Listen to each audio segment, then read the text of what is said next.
Good morning, everyone. So let's continue chapter number 3 of democratic politics, electoral politics. Today we'll be starting with a new topic, that is what is our system of elections. हमारे India में कौन सा system follow किया जाता है, क्या procedure follow किया जाता है इलेक्शंस का, और क्या चीज़ है जो हमारे इंडिया को डेमोक्रेटिक इलेक्शंस बनाती है। ऐसा क्या फीचर्स, ऐसे कौन से फीचर्स हमारा कंट्री फॉलो करता है जो हमारे इंडिया को के इलेक्शंस को डेमोक्रेटिक इलेक्शंस बनाती है। ठीक है, तो अपन सिस्टम की बात करते हैं कि अपना इंडिया में किस तरह का सिस्टम है इलेक्शन का। बेसिकली इस टॉपिक में हम दो तरह के इलेक्शंस की बात करेंगे, एक होते हैं जनरल इलेक्शंस और एक होते हैं बाय इलेक्शंस। और भी तरह के इलेक्शंस होते हैं, पर हम यहाँ पर जनरल और बाय इलेक्शंस की बात करेंगे।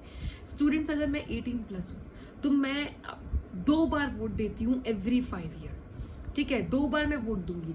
एक बार मैं वोट दूंगी प्राइम मिनिस्टर के लिए, जिसमें मैं लोकसभा के मेंबर्स को चूज करूंगी, मेंबर ऑफ पार्लियामेंट को चूज करूंगी, तो ये मेरा फर्स्ट वोट होगा। और दूसरा मेरा वोट जाएगा चीफ मिनिस्टर के लिए, जो मैं अपनी स्टेट के लिए वोट दूंगी। उस टाइम पे मैं मेंबर ऑफ लेजिस्लेटिव असेंबली को वोट दूंगी, एमएलए को वोट दूंगी। तो मैं 2 बार वोट देती हूँ। एक मैं देती हूँ अपनी कंट्री के लिए, जो कि कंट्री के लिए पूरी कंट्री ही जब देती है, सेम टाइम पर कंट्री के लिए देती है, वो इलेक्शंस जो होते हैं जिसमें मैं लोकसभा के मेंबर्स को, जिसमें मेंबर ऑफ पार्लियामेंट को चूज करती हूँ, जो लोकसभा के मेंबर्स होते हैं, और फिर जो उनकी मेजॉरिटी होती है उनका लीडर बन जाता है प्राइम मिनिस्टर। तो जो प्राइम मिनिस्टर वाले वोट्स होते हैं, इलेक्शंस होते हैं, उनको बोला जाता है जनरल इलेक्शंस। ठीक है, बाय इलेक्शंस कौन से होते हैं स्टूडेंट्स? जैसे सपोज करो कोई भी मिनिस्टर की अगर डेथ हो जाए या फिर कोई मिनिस्टर रिजाइन कर जाए, तो उसकी पोजीशन जो है, उसका जो ऑफिस है वो वैकेंट हो जाएगा। उस वैकेंसी को फिल करने के लिए, उस वैकेंसी को भरने के लिए जो इलेक्शंस कंडक्ट करवाए जाते हैं, कि उसकी प्लेस में जिस मिनिस्टर की डेथ हुई है या वो रिजाइन कर गया है, उसकी प्लेस में अब दूसरा वाला मिनिस्टर आएगा। तो जो दूसरे मिनिस्टर का जो इलेक्शंस होता है, वैकेंसी को भरने के लिए, वैकेंसी को फिल करने वाले जो इलेक्शंस होते हैं, उनको बाय इलेक्शंस कहते हैं। बहुत अनसर्टेन इलेक्शंस होते हैं, क्योंकि डेथ और रेजिग्नेशन अनसर्टेन होती है, सर्टेन इवेंट नहीं होती। ठीक है, तो बाय इलेक्शंस तब होते हैं जब किसी का ऑफिस या किसी की पोजीशन जो है वो वैकेंट हो जाए ड्यू टू डेथ और रेजिग्नेशन। तो ये 2 तरह के इलेक्शंस आप पढ़ेंगे, जनरल और by elections. General elections are held in all constituencies.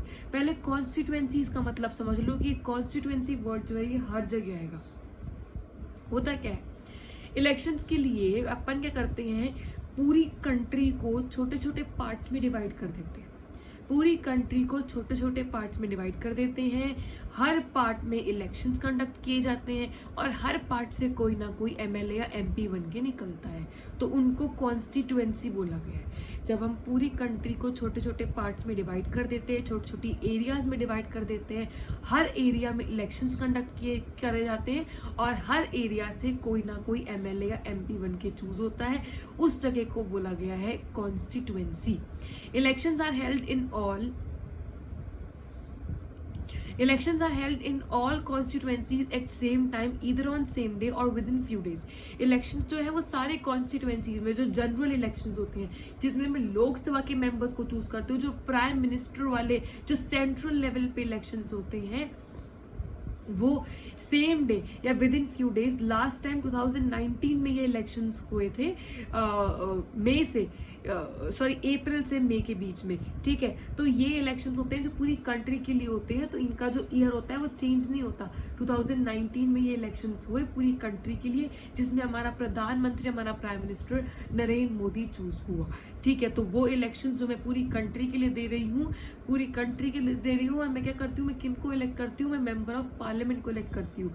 जिसके हाईएस्ट नंबर ऑफ मेंबर्स होंगे, मेजॉरिटी मेंबर्स होंगे, उसका लीडर बन जाता है प्राइम मिनिस्टर। ठीक है, elections takes place once in 5 years. ये जो जनरल इलेक्शंस होते हैं ये 5 ईयर्स में एक बार होते हैं। लास्ट टाइम 2019 में हुए, अब 2024 में होंगे।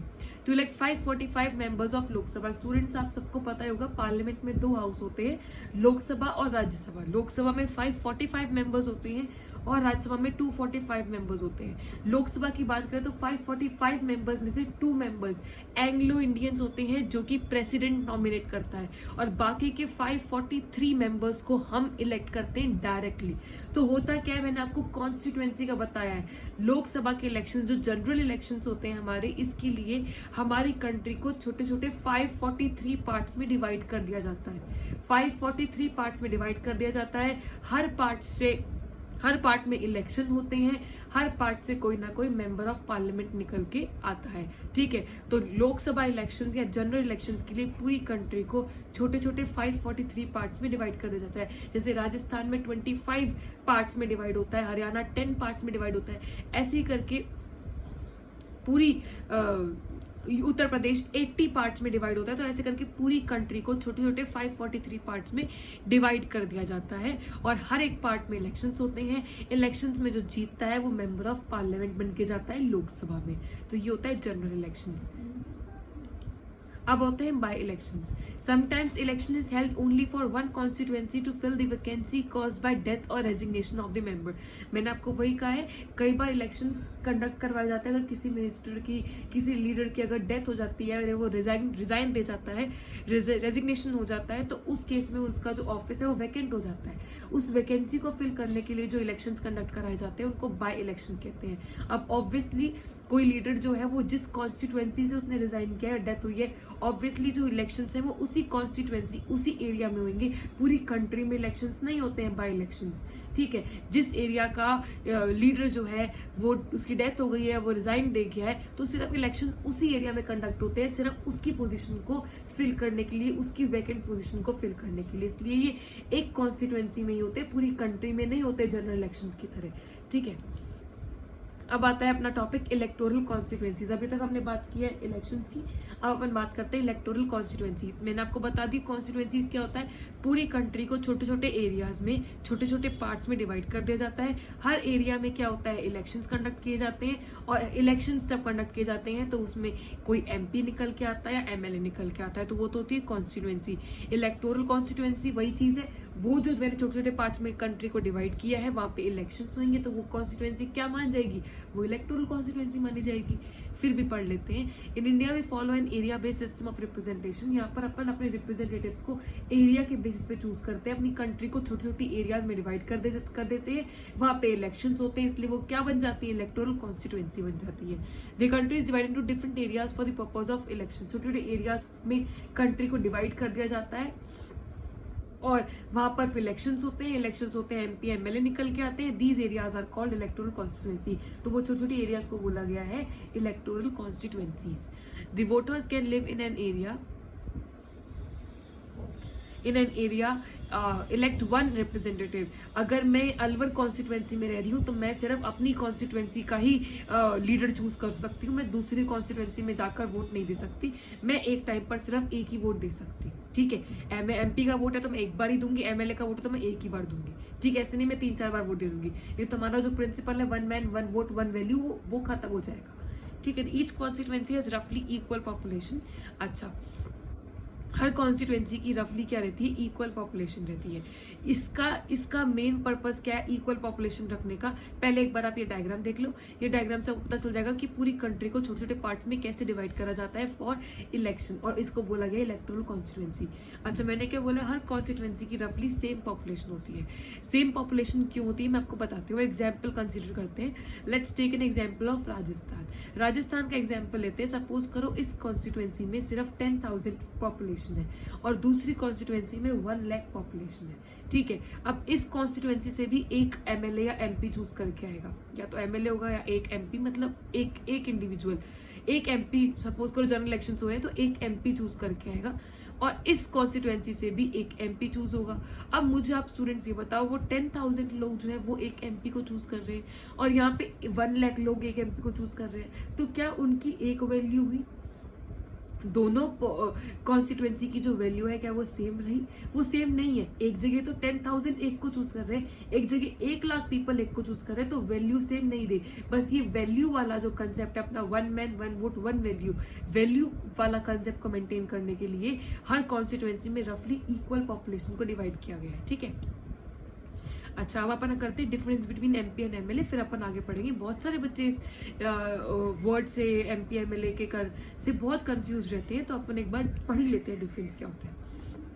एमपी क्या होता है? Member of parliament. एमएलए होता है member of legislative assembly. MP member of parliament, MLA member of legislative assembly. MP जो होते हैं works at central level. Obviously member of parliament, parliament अपना एक ही है, संसद अपना एक ही है, तो ये सेंट्रल लेवल हो गया, ये सेंट्रल हो गया जो एक ही है। और एमएलए जो होते हैं दे वर्क्स एट स्टेट लेवल। ये स्टेट लेवल पे जब मैं सेंटर के लिए, जब मैं कंट्री के लिए इलेक्ट करती हूँ तो मैं एमपी को इलेक्ट करती हूँ, मेंबर ऑफ पार्लियामेंट को इलेक्ट करती हूँ। जब मैं स्टेट के लिए इलेक्ट करती हूँ तो मैं एमएलए को इलेक्ट करती हूँ, मेंबर ऑफ लेजिस्लेटिव असेंबली को। Member of Lok Sabha and Rajya Sabha are called member of parliament. Obviously parliament के दो हाउस होते हैं, लोकसभा राज्यसभा, तो लोकसभा के मेंबर्स भी मेंबर ऑफ पार्लियामेंट कहलाएंगे, राज्यसभा के मेंबर्स भी मेंबर ऑफ पार्लियामेंट कहलाएंगे। Members of Vidhan Sabha called member of legislative assembly. जैसे लोकसभा होती है, राज्यसभा होती है, वैसे ही विधानसभा होती है, जो अपनी स्टेट की होती है उसको विधानसभा कहते हैं। MP of Lok Sabha are elected directly by the people. हम किन किन लोगों को इलेक्ट करते हैं डायरेक्टली? एक तो लोकसभा के जो मेंबर ऑफ पार्लियामेंट होते हैं उनको मैं इलेक्ट करती हूँ, फिर लोकसभा में जिसकी मेजोरिटी निकलती है उसका लीडर बन जाता है प्राइम मिनिस्टर। जो राज्यसभा के मेंबर्स होते हैं उनको मैं डायरेक्ट इलेक्ट नहीं करती, वो इनडायरेक्टली इलेक्ट किए जाते हैं। एमएलए आर इलेक्टेड डायरेक्टली, और एमएलए की बात करें तो एमएलए भी डायरेक्ट इलेक्ट किए जाते हैं। तो दो बार मैं वोट करती हूँ, जो मैं स्टार्टिंग से आपको बताती हुई आ रही हूँ। एक तो मैं वोट करती हूँ मेंबर ऑफ पार्लियामेंट के लिए, जो अपने कंट्री के लिए होते हैं, जो लोकसभा के मेंबर्स होते हैं, मैं उनको इलेक्ट करती हूँ। दूसरा मैं एमएलए के लिए इलेक्ट करती हूँ, जो चीफ मिनिस्टर अपना निकल के आता है, हर स्टेट का चीफ मिनिस्टर निकल के आता है, तो एमएलए के लिए वोट करते हैं अपन। For Lok Sabha the country is divided into 543 constituencies. Representative elected for each constituency is called member of parliament और एन एमपी। अच्छा, लोकसभा के लिए मैंने आपको वही कहा, लोकसभा में 545 मेंबर्स होते हैं, जिसमें से 2 नॉमिनेटेड होते हैं, तो इलेक्टेड रहते हैं 543। अब 543 मेंबर्स में इलेक्ट करने के लिए पूरी कंट्री को छोटे छोटे 543 पार्ट्स में डिवाइड कर दिया जाता है। हर पार्ट में इलेक्शंस होते हैं, और जो इलेक्शंस में जीतता है वो मेंबर ऑफ पार्लियामेंट निकल के आता है, लोकसभा में बैठता है मेंबर ऑफ पार्लियामेंट बन के। ऐसी सेम चीज स्टेट्स में होती है। स्टूडेंट एक चीज याद रखना, जो कॉन्स्टिट्यूएंसी हम लोकसभा के लिए डिवाइड कर रहे हैं 543 पार्ट्स में, जैसे राजस्थान जो है लोकसभा इलेक्शन के लिए उसमें सिर्फ 25 सीट्स रहती है, हरियाणा जो है इसमें लोकसभा के लिए सिर्फ 10 सीट्स रहती है। पर जब इनके खुद के स्टेट असेंबली इलेक्शंस होते हैं, जब स्टेट इलेक्शंस की मैं बात कर रही हूँ, जब विधानसभा की मैं बात कर रही हूँ, तो कॉन्स्टिट्यूएंसीज में चेंज आ जाता है। लोकसभा इलेक्शंस के लिए, जनरल इलेक्शंस के लिए राजस्थान में 25 सीट्स में डिवाइड किया गया राजस्थान को। पर जब खुद राजस्थान के लिए वोट होते हैं, राजस्थान की स्टेट के लिए जब अपन चीफ मिनिस्टर के लिए वोट करते हैं, तो राजस्थान को 200 कॉन्स्टिट्यूएंसीज में डिवाइड किया गया है। तो जो कॉन्स्टिट्यूएंसीज है ये इलेक्शन टू इलेक्शन वेरी करती है। जनरल इलेक्शन है, लोकसभा के इलेक्शन है, तो 543 में डिवाइड कर दिया जाएगा।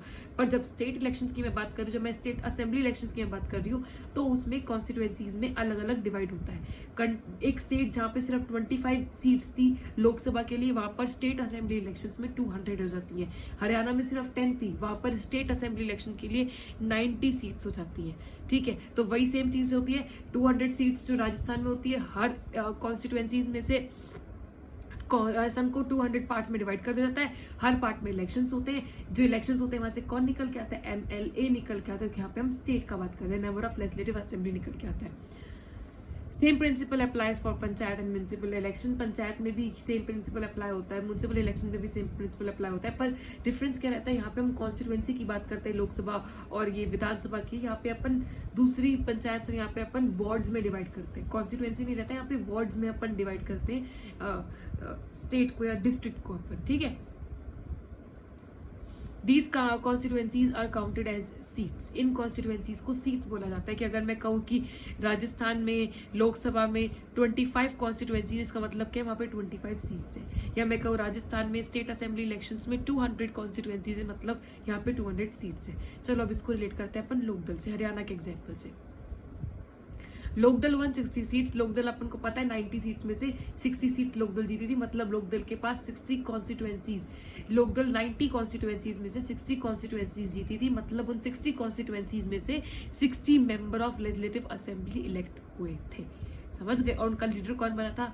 लीडर कौन था? चौधरी देवीलाल, जो चीफ मिनिस्टर बन गया। इसी तरह से हर स्टेट में जो उसकी मेजोरिटी पार्टी होती है उसका चीफ मिनिस्टर बन जाता है। पूरी कंट्री में जिसकी मेजोरिटी पार्टी होती है उसका प्राइम मिनिस्टर बन जाता है। ठीक है स्टूडेंट्स, अब अपन बात करते हैं रिजर्व कॉन्स्टिट्यूएंसीज की। रिजर्व कॉन्स्टिट्यूएंसीज, अभी अपन इलेक्टोरल कॉन्स्टिट्यूएंसीज की बात की, अपन रिजर्व कॉन्स्टिट्यूएंसीज की बात करते हैं। स्टूडेंट्स, रिजर्व कॉन्स्टिट्यूएंसीज नाम से ही पता चल रहा है, कॉन्स्टिट्यूएंसीज तो वही जिसमें अपन पूरी कंट्री को छोटे छोटे पार्ट्स में डिवाइड कर देते हैं, और रिजर्व क्या मतलब कुछ ऐसी एरियाज जिनको हमने पार्ट्स में डिवाइड किया है वो रिजर्व्ड है। जब जब रिजर्वेशन का नाम आता है तब तब अपन SC और ST की बात करते हैं। तो हाँ जी, रिजर्व कॉन्स्टिट्यूएंसी शेड्यूल कास्ट और शेड्यूल ट्राइब्स के लिए ही रिजर्व्ड है। पहले अपन मीनिंग करते हैं रिजर्व कॉन्स्टिट्यूएंसी का। रिजर्व कॉन्स्टिट्यूएंसी का मीनिंग क्या होता है? Some constituencies are reserve for the people who belong to schedule caste and schedule tribes, therefore they are called as reserve constituencies. कुछ कॉन्स्टिट्यूएंसीज को क्या कराया हुआ है, रिजर्व कर दिया गया है, फिक्स कर दिया गया है कि ये कॉन्स्टिट्यूएंसीज SC के लिए, ये कॉन्स्टिट्यूएंसीज ST के लिए, इसीलिए वो कॉन्स्टिट्यूएंसीज को बोला गया है रिजर्व कॉन्स्टिट्यूएंसीज। कुछ सीट्स SC और ST के लिए अलग से स्पेसिफाई कर रखी हैं, फिक्स कर रखी हैं, रिजर्व कर रखी हैं कि यहाँ से सिर्फ और सिर्फ SC ही इलेक्शन कंटेस्ट करेगा, यहाँ से सिर्फ और सिर्फ ST ही इलेक्शन कंटेस्ट करेगा। तो उन सीट्स को, उन कॉन्स्टिट्यूएंसी को क्या बोला गया है, रिजर्व कॉन्स्टिट्यूएंसी बोला गया है। अब क्वेश्चन ये आता है कि मैम ये रिजर्व कॉन्स्टिट्यूएंसी का सिस्टम हमारे कॉन्स्टिट्यूशनल मेकर्स ने क्यों रखा? Why are constitution makers introduced the system of reserve constituencies? उन्होंने रिजर्व कॉन्स्टिट्यूएंसीज का सिस्टम क्यों रखा? चलो अपन रीजन पढ़ते हैं। Constitutional makers were worried about the weaker section of society. Constitutional makers को बहुत डर था, तब से उनको डर था कि वीकर सेक्शन ऑफ सोसाइटी का क्या पता वीकर सेक्शन ऑफ सोसाइटी अच्छा उनको चांस ना मिले मेंबर ऑफ पार्लियामेंट या member of legislative assembly choose होने का। इसीलिए उन्होंने क्या करा, कुछ सीट्स को रिजर्व कर दिया, क्योंकि स्टार्टिंग से ही जो वीकर सेक्शन थे, जो रिजर्व, जो SC और ST थे, जो ऑपरेस्ड क्लासेस थी, इनके साथ बहुत ही ज़्यादा मिसबिहेवियर हो रहा था, इनके साथ इनके बहुत सारी डिसेबिलिटी सफ़र कर रहे थे। इसीलिए कॉन्स्टिट्यूशनल मेकर्स को डर था कि यहाँ पर भी क्या पता उनको अच्छा चांस ना मिले MP और MLA बनने का। इसीलिए कुछ सीट्स को हम रिजर्व कर देते हैं जहाँ पे सिर्फ SC और ST ही चुनाव कर सकते हैं, इलेक्शंस कॉन्टेस्ट कर सकते हैं। तो क्यों? तो एक तरह की इक्वालिटी मेंटेन हो जाएगी। They may not have required resources, education and context to stand against others. हो सकता है कि उनके पास, क्योंकि स्टार्टिंग से ही बहुत डिसेबिलिटी सफ़र करते हुए आ रहे हैं, बहुत ऑपरेसिव, बहुत ऑपरेस्ड सेक्शन है, बहुत ज़्यादा इनके साथ बहुत बुरा होता आ रहा है। तो क्या पता ऐसा हो सकता है उनके पास उतने रिसोर्सेज ना हो, उनके पास इतने कॉन्टेक्ट ना हो, उनके पास इतनी एजुकेशन ना हो, और वो इन्हीं बेसिस से दूसरी जो अच्छे, जो पावरफुल लोग हैं, जो इन्फ्लुएंशियल लोग हैं, उनसे हार जाए। तो क्यों ना कुछ सीट्स को रिजर्व कर दिया जाए for SC and ST specifically. Influential and resourceful people might prevent them from winning election. Influential, जो बहुत इन्फ्लुएंस कर सकते हैं, और जो रिसोर्सफुल पीपल है, might prevent them from winning election. ऐसे लोग जो लोगों को बहुत इन्फ्लुएंस कर सकते हैं, जो लोग बहुत रिसोर्सफुल हैं, जिनके अच्छे खासे कॉन्टेक्ट्स है, जो बहुत ज़्यादा एजुकेटेड है, हो सकता है कि वो SC और ST को पीछे छोड़ दे, उनसे जीत जाए। इसीलिए क्यों ना कुछ सीट्स SC और ST के लिए रिजर्व कर दी जाए। If it happens, our parliament would be deprived of the voice of significant section of society.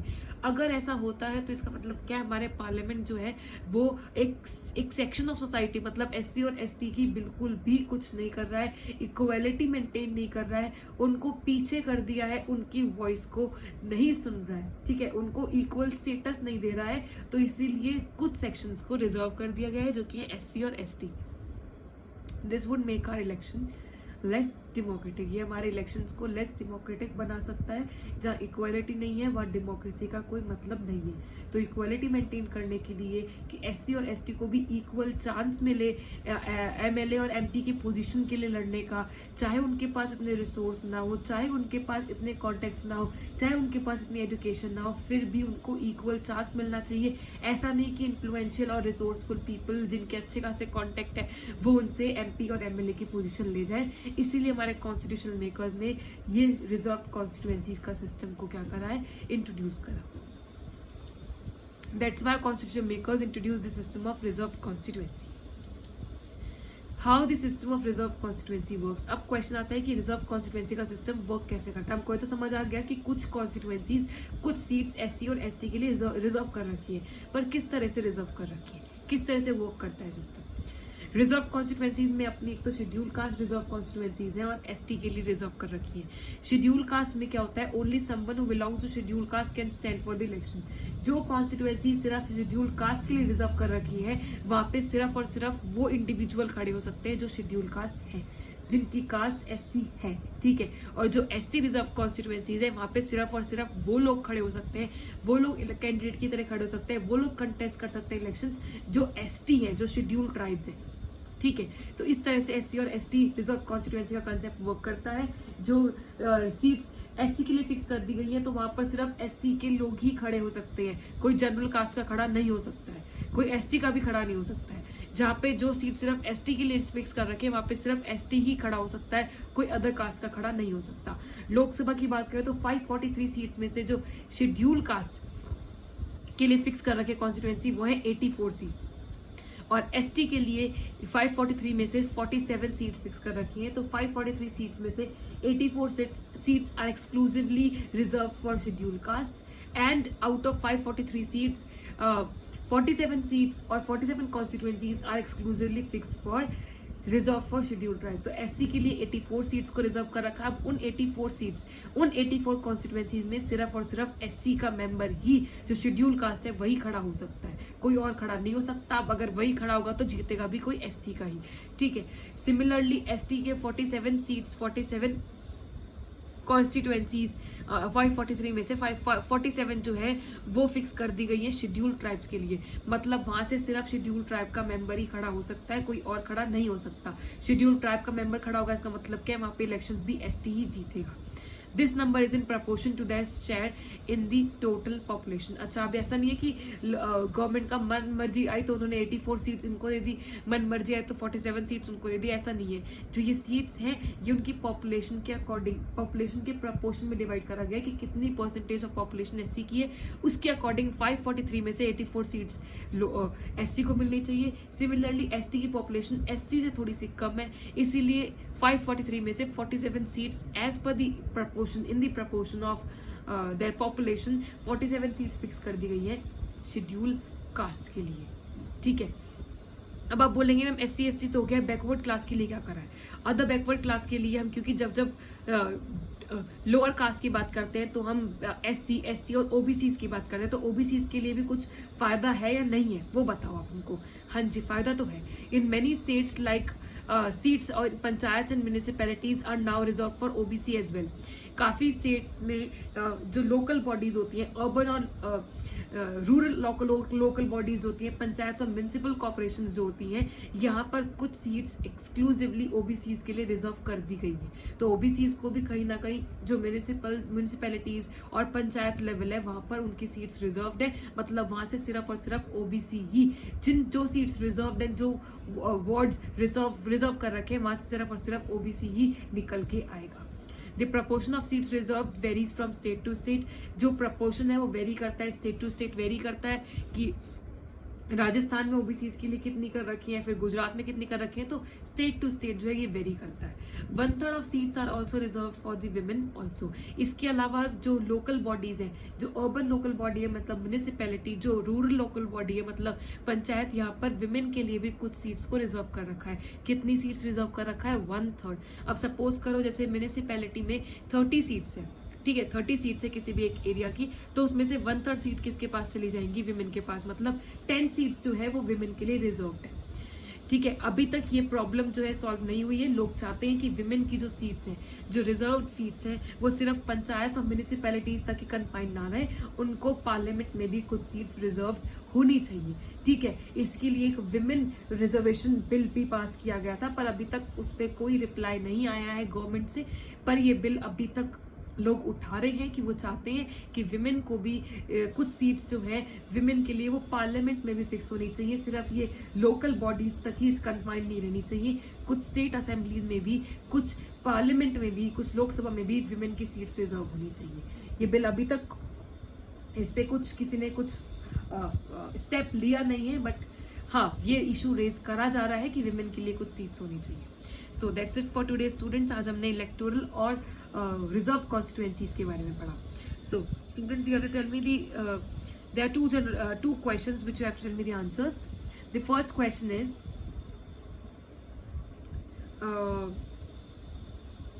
in which two cases by elections are conducted?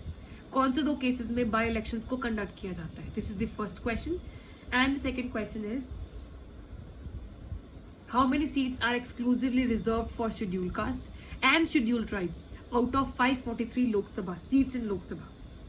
How many seats are exclusively reserved for scheduled caste and scheduled tribes? Both अलग अलग आपको लिखना है in the 543 seats among 543 seats of लोक सभा. ठीक है, 543 seats में से कितनी सीट्स एक्सक्लूसिवली SC और ST के लिए अलग अलग रिजर्व कर दी गई है इन रिजर्व कॉन्स्टिट्यूएंसीज. ठीक है, so that's it for today students. I hope you understood everything, and if you have any doubts or queries, feel free to ask me. Thank you and bye bye.